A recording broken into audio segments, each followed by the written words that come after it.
Aleluia. Aleluia. Diga comigo: se o Filho nos libertar, verdadeiramente seremos livres. Por favor, pode assentar um pouquinho. Quero que você ouça a leitura desse texto. Está lá no Evangelho de João.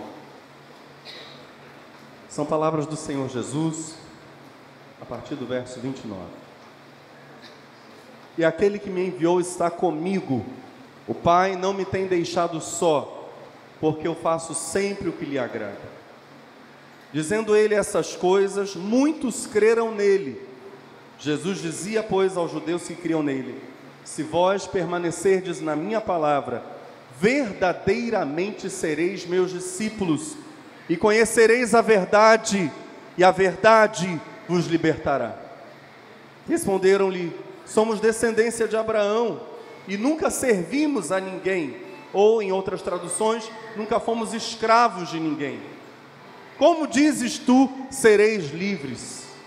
Respondeu-lhe Jesus: em verdade vos digo, que todo aquele que comete pecado é servo do pecado. Ora, o servo não fica para sempre em casa, o filho fica para sempre.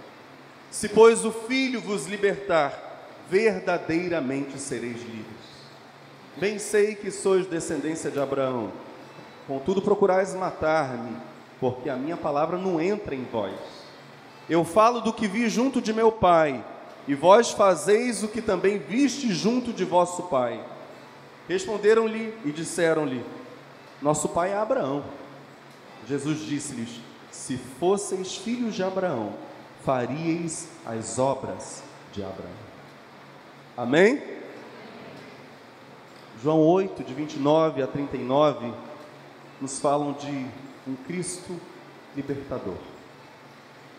Essa tarde, eu e minha esposa ouvíamos de um senhor abastado, que foi rejeitado pelos pais. Esse senhor ainda não segue a Cristo, e que canalizou para os bens o prazer de viver.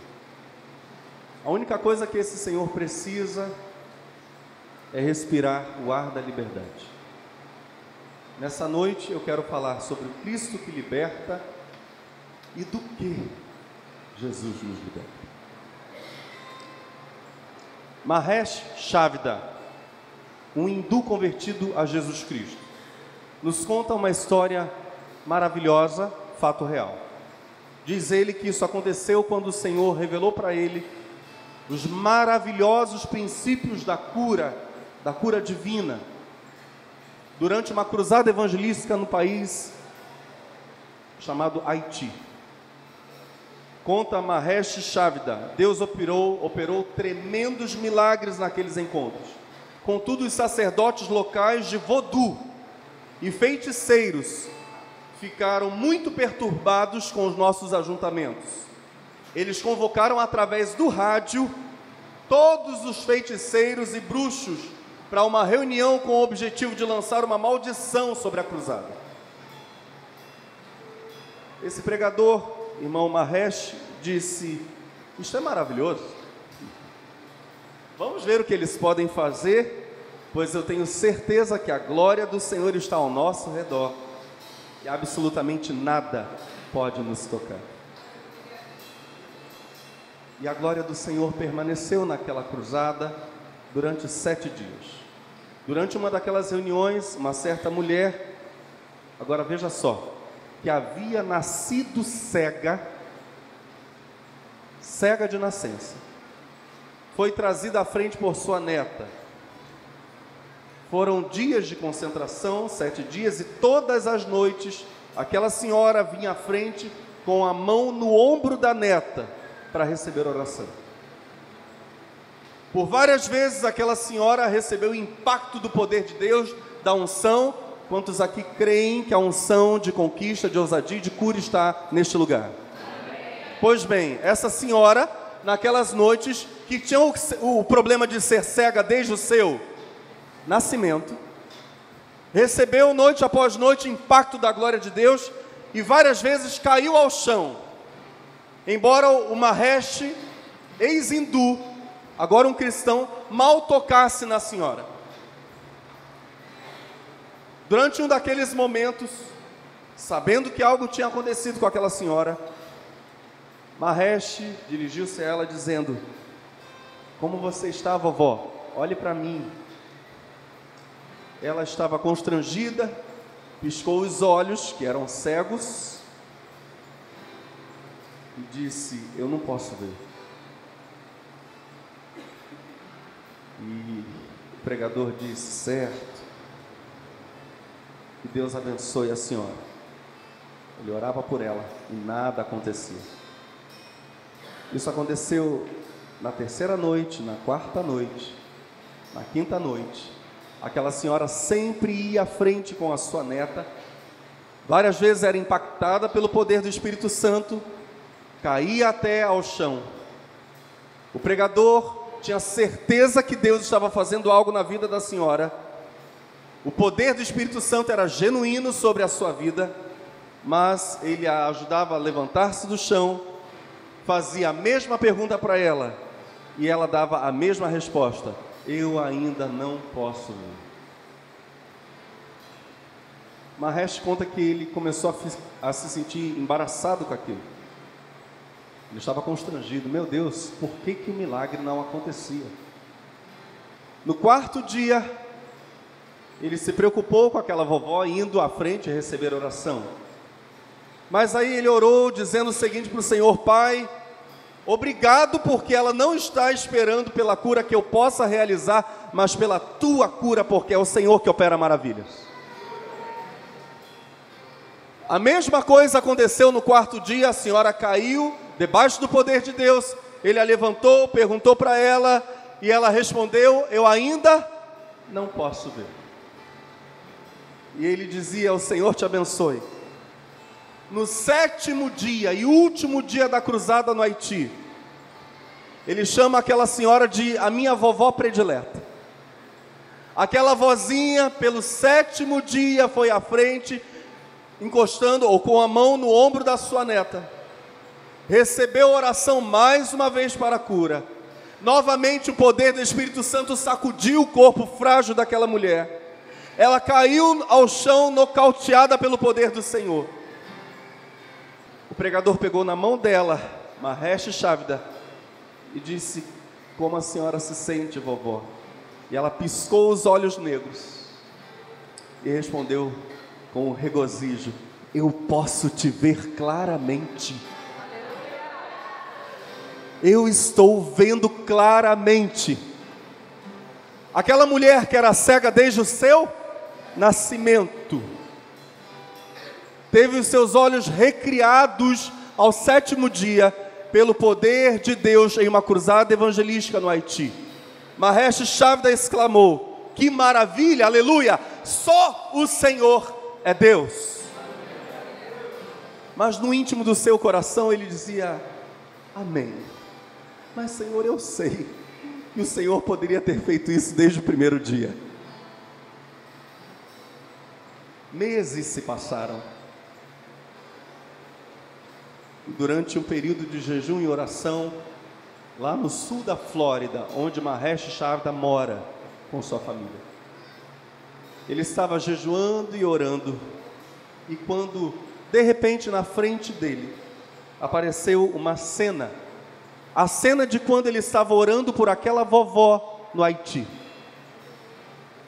Durante muito tempo ele ficou impressionado sobre aqueles 7 dias. Mas agora ele teve uma visão. Naquele momento o Senhor abriu os olhos dele para que ele pudesse considerar o milagre, entender o que havia acontecido desde o primeiro dia em que a senhora foi à frente. E ele viu na visão que todas as vezes que aquela senhora foi à frente, quantos aqui são da fé e não da incredulidade? Porque o que eu vou falar exige fé. Ele viu em visão que todas as vezes em que aquela senhora foi à frente para receber uma oração, uma criatura, é como ele descreve, uma criatura que se assemelharia a um polvo, com vários tentáculos, envolvia o corpo daquela mulher. Todas as vezes que ele orava por ela, a unção de Deus a tocava e um daqueles horrendos tentáculos se desgrudava do seu corpo. Até que, na última reunião, e ele viu a sequência em visão, aquela mulher tinha vindo à frente com apenas um tentáculo daquela criatura que insistia em se manter preso ao corpo dela. Na verdade, conta Mahesh Chavda, aquela criatura, ele entendeu na visão, era um espírito demoníaco de cegueira. Aquele demônio tinha amarrado aquela senhora e confinado aquela pobre mulher no mundo de trevas por muitos anos. No 7º dia, depois de ele orar por ela, no poder do nome de Jesus, o último tentáculo, ele viu na visão, meses depois na Flórida, o último tentáculo a soltou, e então ela pôde enxergar. Jesus Cristo é o nosso libertador. Nesse relato de João, capítulo 8, nós temos exemplificados, e eu vou me controlar, eu não vou chorar.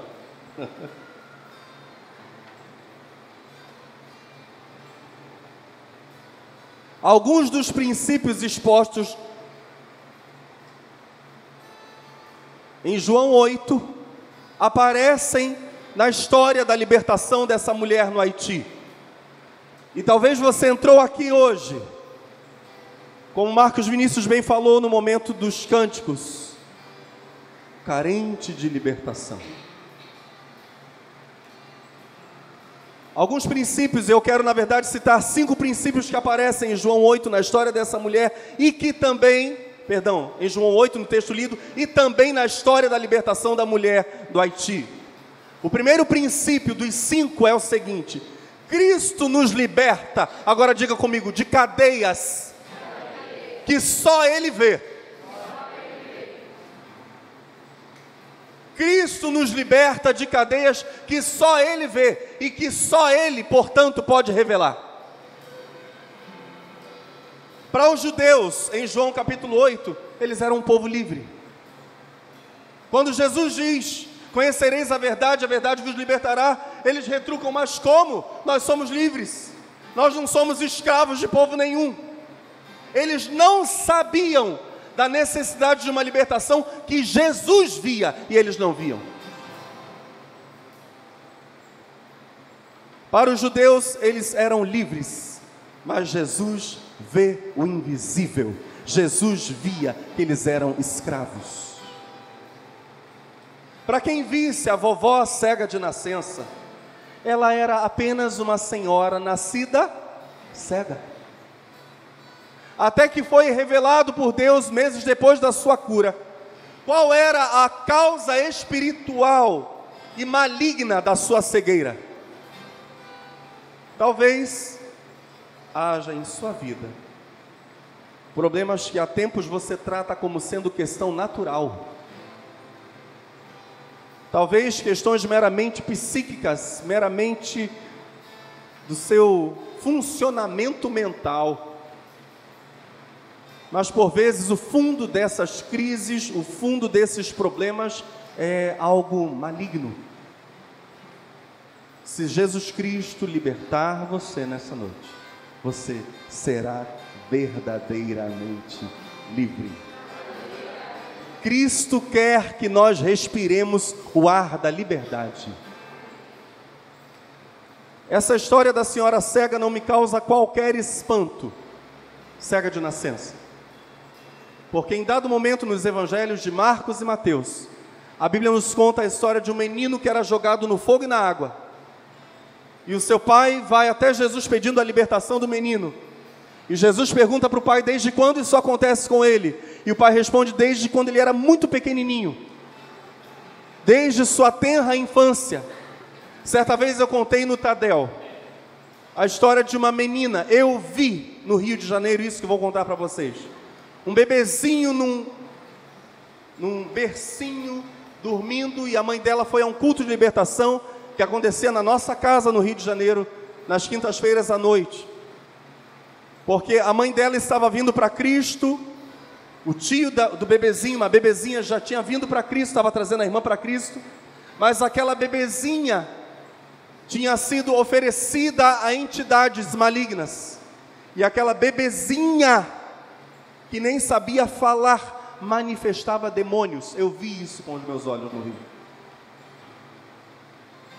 Foi uma das cenas mais chocantes que eu já vi. Um bebê.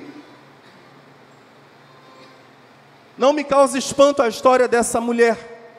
Talvez você venha de uma família em que seu pai mexia com as trevas, seu avô ou sua avó mexia com as trevas, mas você agora está aqui na casa de Deus, num lugar de luz, de vida, de cura e de libertação, e Jesus quer pegar as tuas cadeias e parti-las ao meio. Se, pois, o Filho vos libertar, verdadeiramente sereis livres.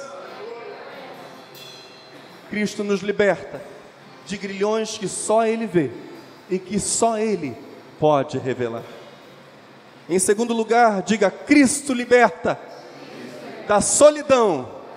Olha para o seu vizinho e diga: Jesus remove a solidão. Aleluia. Aquela mulher curada no Haiti estava de certo modo isolada na sua cegueira.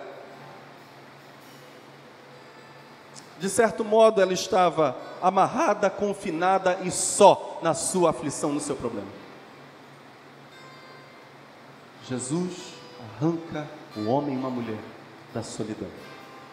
Por 7 dias, vocês viram, muito provavelmente, se ela chegou no primeiro dia da campanha e foi curada no último, então 7 dias, se ela chegou no primeiro dia, por 7 dias aquela senhora recebeu um toque de amor, quando o pregador impunha sobre ela as mãos. Por 7 dias aquela senhora ouviu a pergunta de alguém que sequer era seu parente: vovó, como a senhora se sente?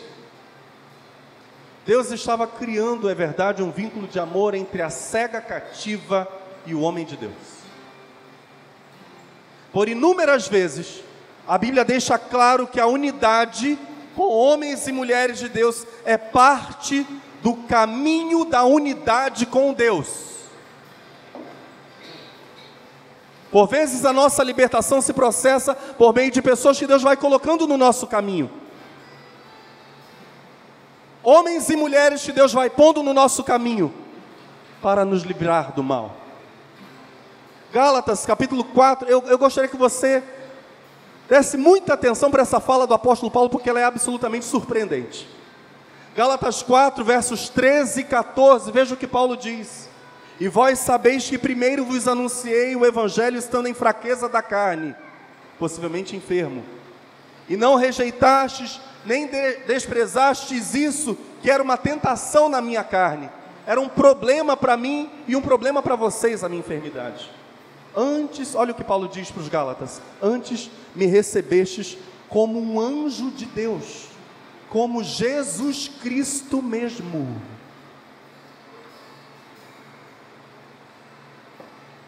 Vocês me receberam a minha pregação, diz Paulo, como quem recebe o próprio Jesus.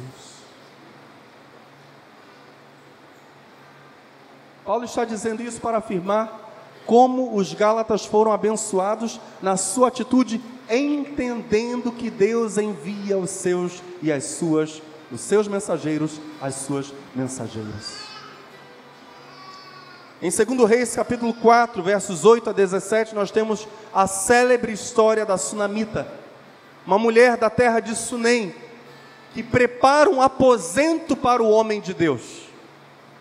2 Reis, capítulo 4, a partir do verso 8, diz: um dia Eliseu foi até a cidade de Sunem, onde morava uma mulher rica. Ela o convidou para uma refeição, e daí em diante, sempre que ia a Sunem, Eliseu tomava as suas refeições na casa dela. Ela disse ao seu marido: tenho a certeza de que esse homem que vem sempre aqui é um, diga comigo, santo homem de Deus. A Sunamita diz para o seu marido: esse homem é um santo homem de Deus. Vamos construir um quarto pequeno na parte de cima da casa, diz ela. E vamos pôr ali uma cama, uma mesa, uma cadeira e uma lamparina. E assim, quando ele vier nos visitar, poderá ficar lá. Um dia, Eliseu voltou a Sunem, a cidade daquela mulher, e subiu ao seu quarto para descansar. Ele disse a Geazi, o seu empregado, que fosse chamar a dona da casa. Quando ela chegou, Eliseu disse a Geazi: pergunte o que eu posso fazer por ela para pagar todo o trabalho que ela tem tido cuidando de nós. Então Geazi vai ser o menino de recados aqui, né? Talvez ela queira que eu vá falar em favor dela com o rei ou com o comandante do exército, diz Eliseu. Mas a mulher respondeu: eu tenho tudo o que preciso aqui no meio do meu povo. Eliseu, o profeta, perguntou a Geazi: então o que posso fazer por ela? Ele disse: bem, a mulher não tem filhos e o marido dela é velho. Diga a ela que vem aqui, ordenou Eliseu. Ele a chamou e ela foi e ficou na porta. Então Eliseu disse: no ano que vem, por este tempo, mais ou menos nessa época do ano, você carregará um filho no colo.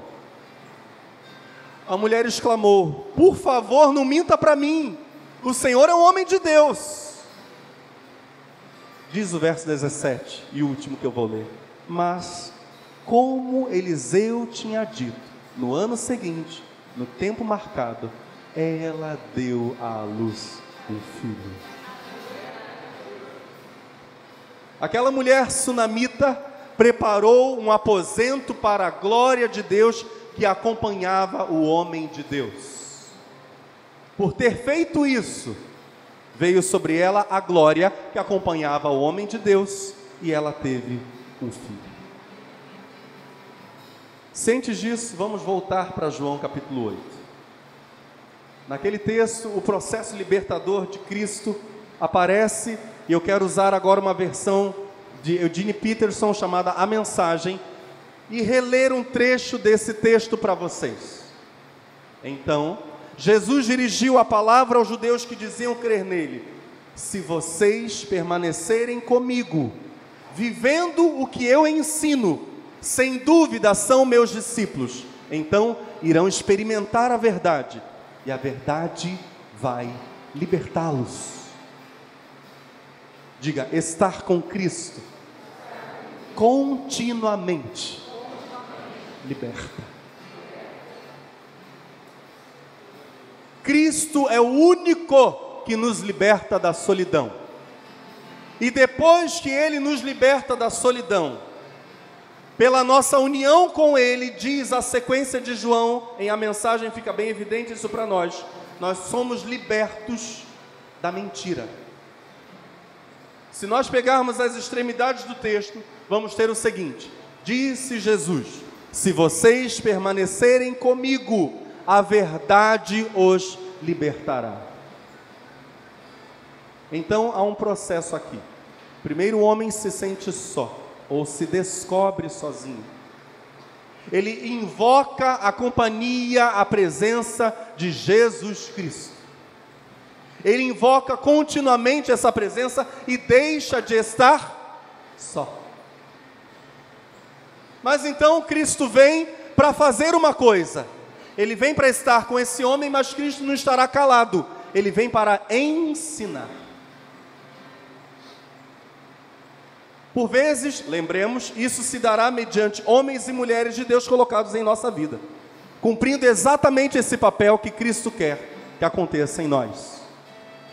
Voltando, se o ser humano que estava só, mas agora está com Cristo, passa a receber o ensino de Cristo, passa a praticá-lo, passa a viver o que Cristo ensina, torna-se, no dizer de Cristo, um discípulo. E a palavra discípulo é matetes no grego, que significa imitador. O discípulo, aquele que imita, experimentará a verdade do ensino pela prática. Ele vai ouvindo ensino, vai praticando e vai experimentar na sua vida que aquele ensino é um ensino de poder. Vai ver a eficácia da verdade. E crendo na eficiência da verdade, será liberto ou liberta de toda mentira. Então, a pergunta é: quem é liberto? É liberto quem decide experimentar a eficácia daquilo que Cristo ensina. Quem decidir experimentar, quem quiser provar, quem quiser beber de graça dessa água, no dizer de Jesus, terá em si vida eterna. Isso nos dá a continuação para o terceiro ponto. Diga: Jesus nos liberta da incredulidade. Agora, Jesus nos liberta da incredulidade, desafiando-nos à obediência. E aqui a gente precisa parar para ressaltar algo. Nem sempre a fé é a mãe da obediência. Às vezes, a obediência é que é a mãe da fé. Por exemplo, quando nós olhamos para a história de Abraão, a fé gerou a obediência. De algum modo, quando Abraão recebe o chamado: sai da tua terra, da tua parentela, para a terra que eu te mostrarei. De algum modo, quando Abraão recebe essa ordem, ele sabe: Deus está falando comigo. Ele teve fé, prontamente obedeceu, por causa da sua fé. Hebreus capítulo 11, verso 8. Pela fé, Abraão, sendo chamado, obedeceu, indo para um lugar que havia de receber por herança, e saiu sem saber para onde ia. Diga: Abraão obedeceu, porque tinha fé. Mas em Naamã, por exemplo, ocorre exatamente o inverso. Ele obedece primeiro e depois passa a crer. Por vezes, a obediência, contrariando a nossa própria incredulidade, ou apesar da incredulidade. O Senhor fala, a gente nem está crendo tanto assim, mas a gente decide obedecer. A obediência gera fé, e ele vai admitir isso ao fim do relato. Veja só a história que está lá em 2 Reis, capítulo 5. Naamã, comandante do exército do rei da Síria, era muito respeitado e honrado pelo seu senhor, pois por meio dele o Senhor dera vitória à Síria. Mas esse grande guerreiro tinha uma doença chamada lepra. Salto para o verso 9. Então Naamã foi com seus cavalos e carros e parou à porta da casa de Eliseu. Eis o profeta Eliseu de novo em cena. Eliseu enviou um mensageiro para lhe dizer: vá e lave-se 7 vezes no rio Jordão. Sua pele será restaurada e você ficará purificado. Mas Naamã ficou indignado e saiu dizendo: eu estava certo de que ele sairia para receber-me, invocaria em pé o nome do Senhor, o seu Deus, moveria a mão sobre o lugar afetado e me curaria da lepra. Olha só. Não são os rios Abana e Farpar em Damasco melhores do que todas as águas de Israel? Damasco era a capital da Síria. Será que não poderia lavar-me neles e ser purificado? E o Jordão era notadamente um rio não tão limpo assim. E foi embora dali furioso. Mas os seus servos lhe disseram: meu pai, se o profeta lhe tivesse pedido alguma coisa difícil, o Senhor não faria? Quanto mais quando ele apenas lhe diz que se lave e será purificado. Assim ele desceu ao Jordão, mergulhou quantas vezes? 7 vezes, conforme a ordem do homem de Deus, e foi aleluia. Sua pele, olha só, tornou-se como a pele de uma criança. Então Naamã e toda a sua comitiva voltaram à casa do homem de Deus. Agora ele está curadinho, feliz da vida, vai voltar lá na casa de Eliseu, diz o texto. Ao chegar diante do profeta, Naamã lhe disse: agora sei, agora sei que não há Deus em nenhum outro lugar, senão em Israel. Por favor, aceita um presente do teu servo. O fato é que Naamã pensou que o profeta Eliseu só queria humilhá-lo, meus irmãos. Ao fim, porém, diz o próprio Naamã, obediência gerou fé. Naamã admite algo que nós vamos dizer juntos, que só o Senhor é Deus. Ousar obedecer os mandamentos é muitas vezes a porta que nós precisamos abrir para testemunharmos milagres e para crescermos em fé. Por vezes, Deus, sabendo que a gente não está crendo, Ele vai dizer: filhinha, faz isso. Mas, filho, faz isso. Mas, tá bom, Senhor. Estou nem acreditando muito não. Já tentei isso umas 20 vezes. Mas eu vou fazer. Pedro, sobre tua palavra lançaremos, diz ele para Jesus, as redes. Sobre tua palavra. E aí ocorre a pesca maravilhosa. Não espere ter uma fé imensa para obedecer a qualquer mandamento do Senhor. Simplesmente obedeça. A fé virá como consequência muitas vezes. Aliás, de um modo ou de outro,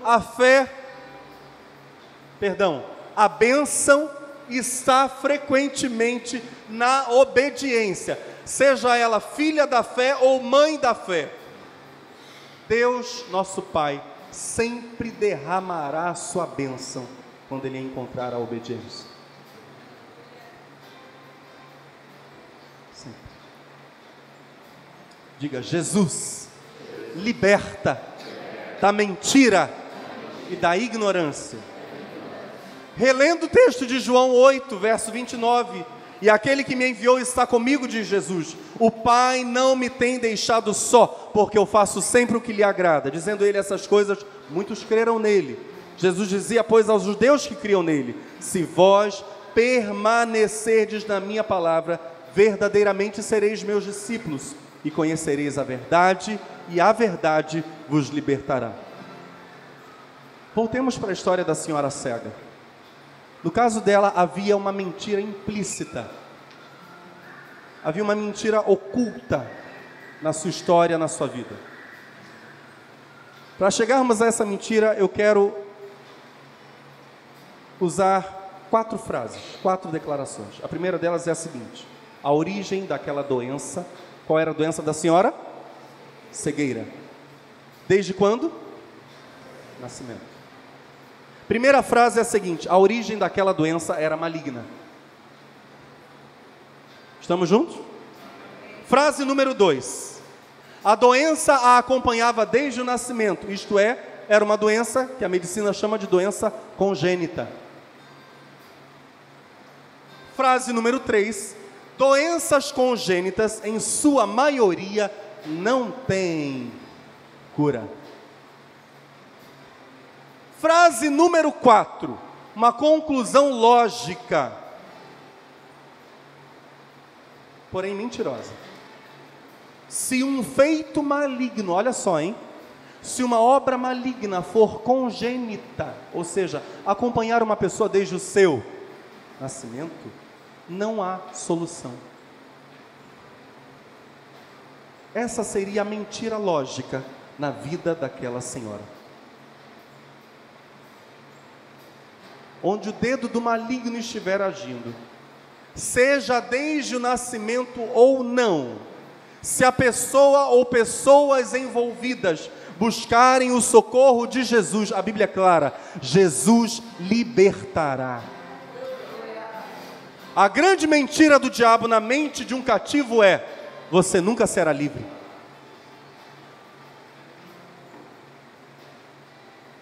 Essa é uma grande mentira. Nessa noite, Jesus quer nos libertar dessa mentira que é fruto de uma ignorância, porque o verso 36 diz: se pois o Filho vos libertar, verdadeiramente sereis livres. Pode ser problema congênito, pode ser problema que acompanha a família desde tataravô, não importa. Se Jesus entrar, se Ele for chamado para a sua vida, essas cadeias irão se quebrar. Eu quero contar para vocês o testemunho de uma jovem, testemunho poderosíssimo de uma jovem, chamada Fará. Alguns trechos deste testemunho serão um bocado fortes, mas eu irei contá-lo. Fará era uma jovem que estava precisando desesperadamente da ajuda de Deus.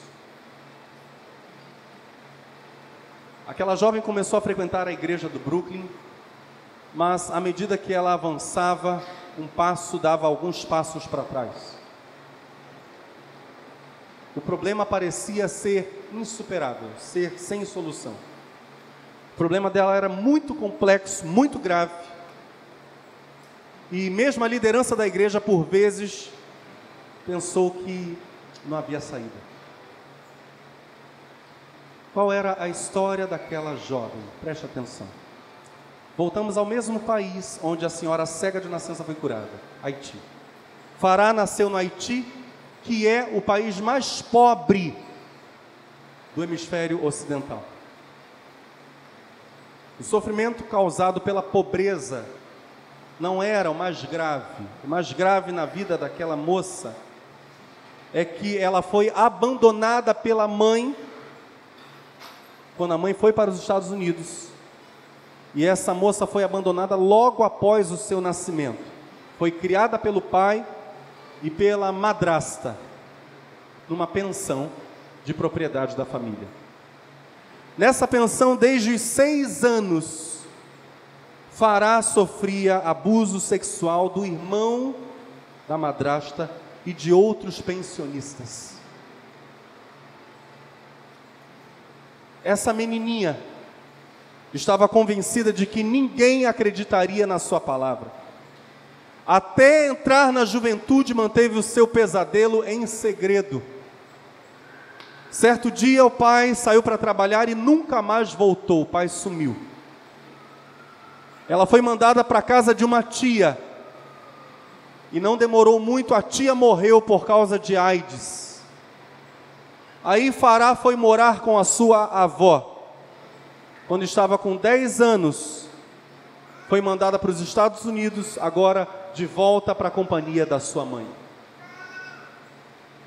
Com muitos sonhos, com a expectativa de ter uma vida feliz, ela esperava, sonhava com os pais voltarem a estarem juntos, mas a mãe de Fará vivia com outro homem e um filho pequeno, e esse filho pequeno era a menina dos olhos da mãe. E para Fará só sobrava desatenção e sobravam lágrimas. Ela era triste, assustada e não se sentia amada por absolutamente ninguém.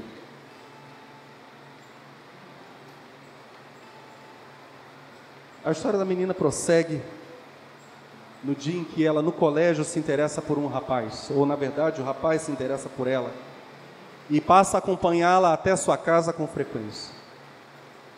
A menina dá o número do telefone para o rapaz, mas o mocinho, ou o que poderia ser o mocinho, o cavaleiro libertador na história da menina, era um homem de 36 anos, querendo um relacionamento sexual com uma menina de 12 anos.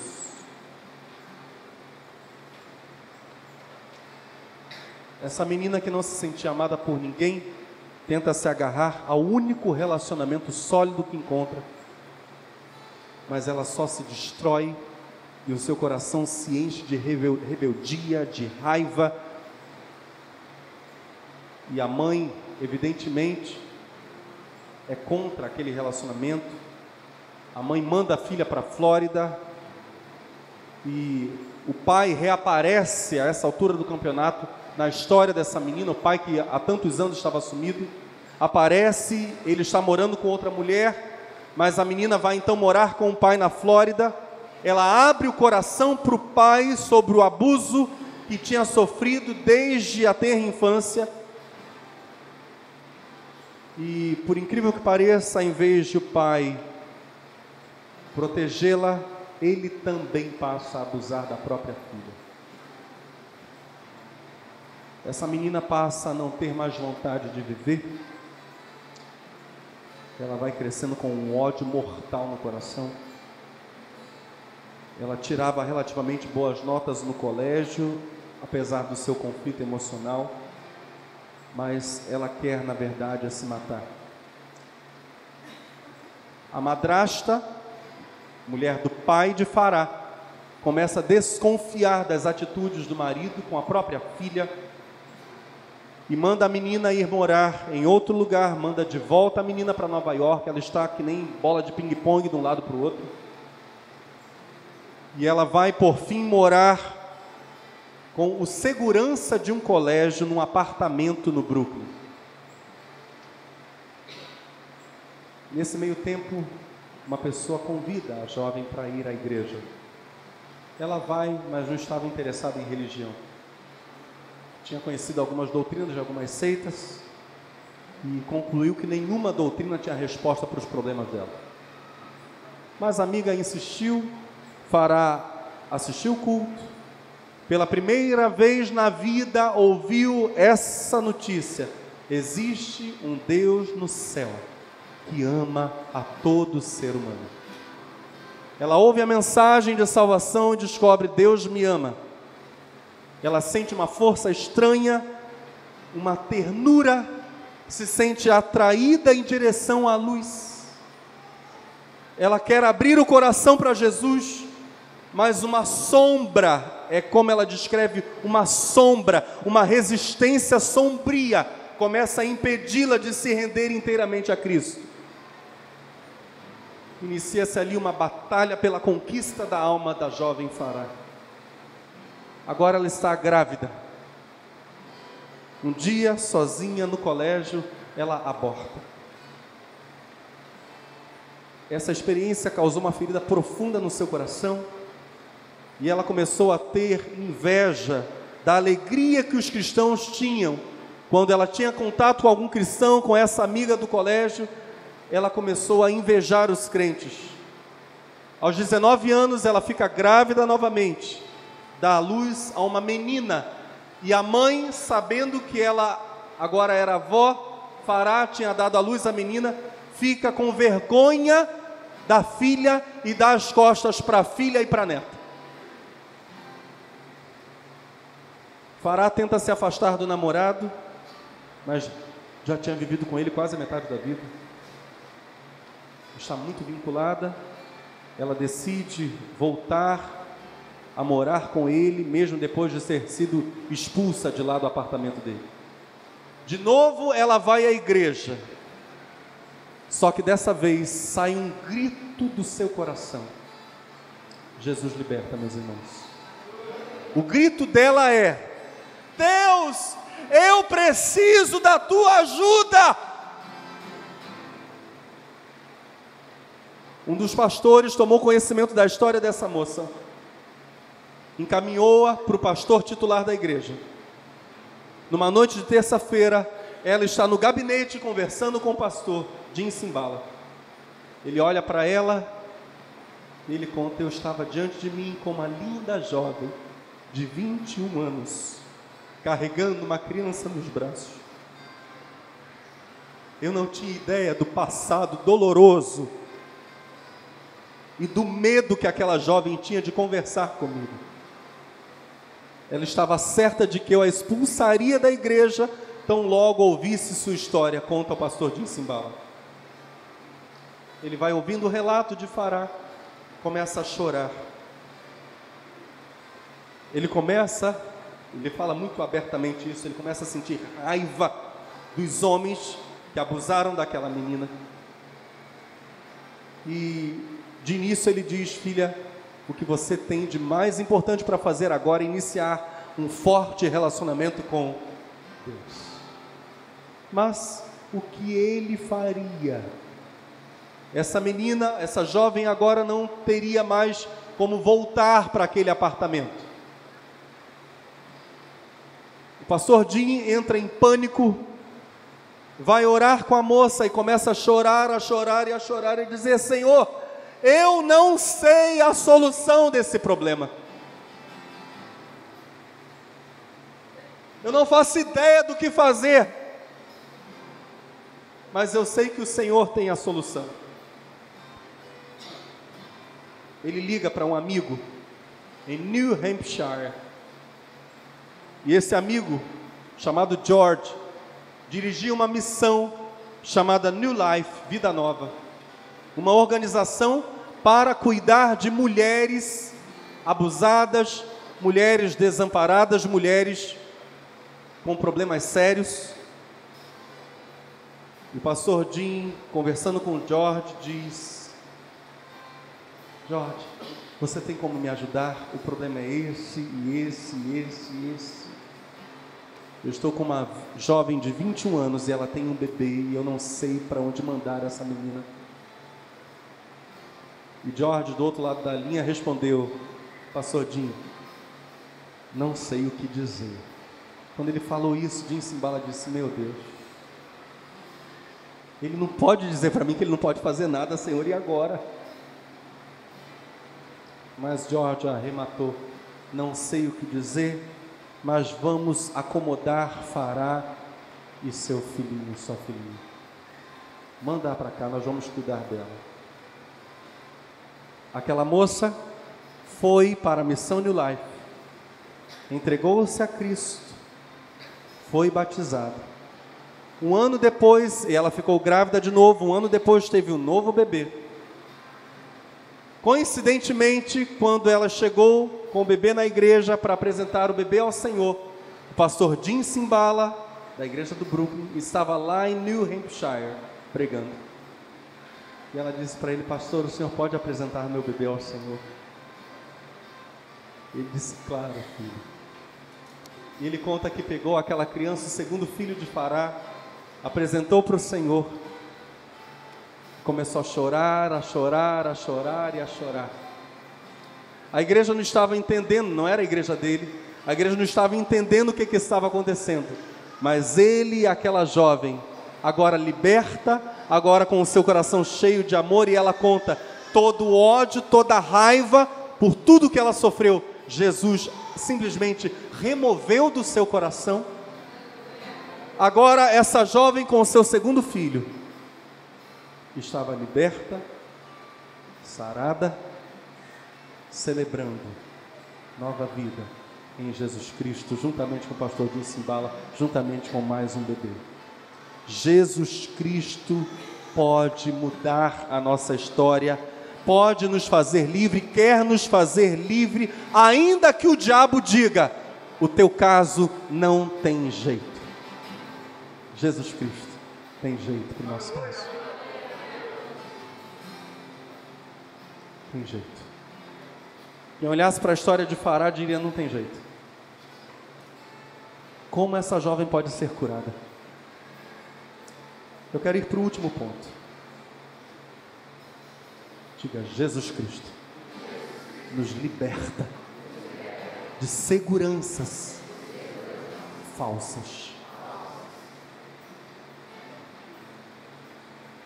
É só para fim didático, para que a gente possa entender bem, que eu separei esse ponto de mentira e ignorância. Claro que falsa segurança está dentro de mentira, mas didaticamente eu quero de propósito separar esses conceitos aqui. A falsa segurança, ou as falsas seguranças, são inúmeras, e por vezes elas podem ficar entre nós e a nossa libertação. Há um sem número delas, por exemplo, religião, tradição familiar, fama, dinheiro, cultura. Todas essas falsas seguranças baseiam-se numa visão nossa sobre nós mesmos e não na visão que Deus tem a respeito de nós. No texto de João capítulo 8, verso 33, olha o que os judeus dizem. Responderam-lhe: somos descendência de Abraão e nunca fomos escravos de ninguém. Como dizes tu, sereis livres? Verso 39, responderam e disseram-lhe: nosso pai é Abraão. Jesus disse-lhes: se fosseis filhos de Abraão, faríeis as obras de Abraão. A quem Jesus liberta? A quem está cativo. No caso da senhora cega lá no Haiti, não havia absolutamente nada que ela pudesse fazer para se libertar da cegueira, a não ser querer ver e pedir que Cristo a curasse. O que ela podia fazer? Nada. O que ela podia fazer, ela fez. Foi a cruzada evangelística, dizendo no seu coração: Senhor, faça-me ver. Jesus não acusa ninguém que está doente. E a doença a que eu me refiro aqui é a nossa necessidade de libertação, em qualquer área que for, em qualquer circunstância que for, de qualquer problema ou pecado que for. Jesus não acusa um doente por estar doente, Ele apenas oferece cura. E se for necessário, é claro, Ele propõe uma reeducação alimentar. Jesus liberta, mas é necessário que todo aquele que está cativo admita que não é livre e peça a sua libertação a Jesus. Só isso. Diga comigo: admitir e pedir. Olhe para o seu irmão e diga: admitir e clamar. Foi exatamente isso que Jesus ensinou em João capítulo 10. Enquanto os homens estivessem agarrados a qualquer falsa segurança, permaneceriam escravos. Escravos do pecado.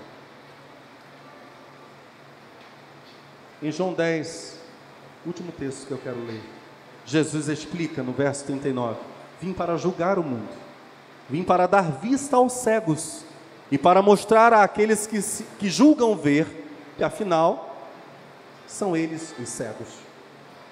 Os fariseus que ali estavam perguntaram: queres dizer com isso que somos cegos? Jesus respondeu: se fossem realmente cegos, não teriam culpa. Mas a vossa culpa se mantém, pois afirmam que podem ver. Nessa noite nós estamos na casa de Deus, diante de Jesus Cristo, o Filho de Deus, o libertador. Não tenho dúvida. Eu disse para minha esposa antes de virmos para cá: meu bem, enquanto eu estava pondo no papel a mensagem, meu bem, que forte oposição. Não foi? Meu espírito estava assim dentro do quarto. Mas eu sei que a bênção para a sua vida hoje é enorme. Para a sua casa, para o seu lugar de trabalho, para o seu local de estudo, para o seu relacionamento, para as suas finanças, para a sua saúde, para pecados contra os quais você está lutando. Eu sei que ainda que nós não possamos ver, há uma guerra acontecendo neste exato momento, a nosso favor, a seu favor. Nessa noite, ouça, estamos diante de Jesus Cristo, o Filho de Deus e libertador. Nesta noite, Deus nos trouxe aqui para expulsar Satanás. Jesus nos liberta de grilhões que só Ele vê e que só Ele pode revelar. Jesus nos liberta da solidão. Jesus nos liberta da incredulidade, desafiando-nos à obediência. Jesus nos liberta da mentira e da ignorância. Jesus nos liberta de falsas seguranças. Jesus nos liberta de opressões, de depressões. Jesus nos liberta.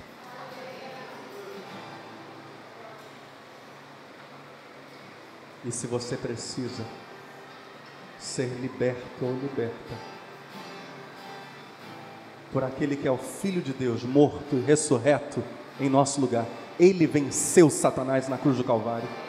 Ele venceu o poder das trevas. Se você está sentindo qualquer apatia mental agora, resista a isso. É parte da guerra. Aquele que morreu e ressuscitou, venceu o poder das trevas para que hoje nós sejamos absolutamente livres.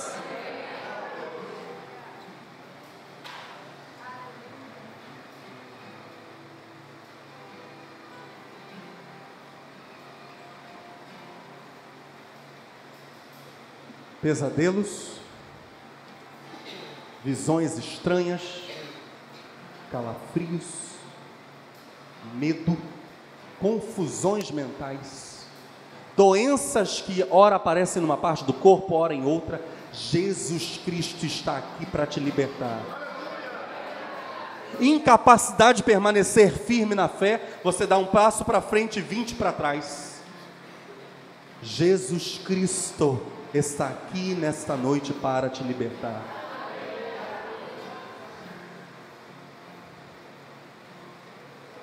Pastor, eu não consigo. Certa vez eu estava conversando com um jovem senhor.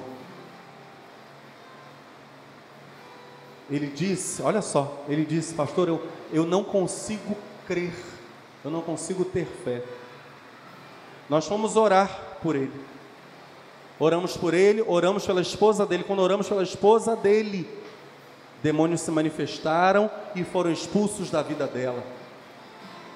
E ela foi batizada. Havia ação demoníaca na casa daquele jovem senhor. Talvez você esteja aqui dizendo: pastor, eu não consigo nem crer.